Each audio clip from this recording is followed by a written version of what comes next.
welcome to FTT video update. And this we have a lot of news going on with FTT.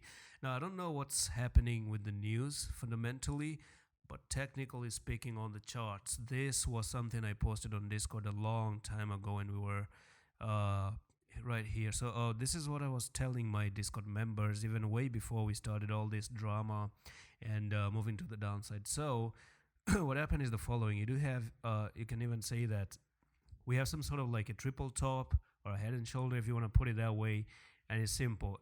The chart pattern shows $6.85 for FTT. Okay, that's a very simple thing for you, because there's not going to be a very big update. You do have this support line right over there, number 2, number 3, number 4, and all the way, all that support. And unfortunately, you went to the downside, you moved up, you got rejected really badly, and that's where you're looking to move down. Now you're not going to go straight down there. You're going to go in waveform, of course, as I always say. So you're looking to go down like this, move up a little bit, go down, move up, go down, move up like this.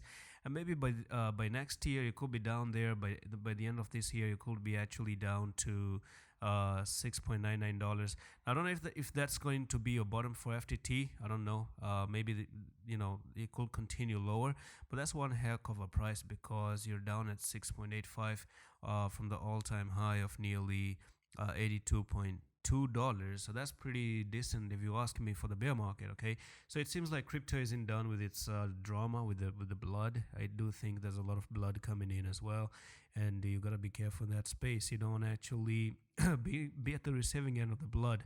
And that's pretty much it for this update. I don't know what's up with CZ tweets or FT tweets, but if you ever look at the chart patterns, this was always losing support and looking to go down. And that's pretty much it for this update. I'm going to see you in the next one. Allah Hafiz.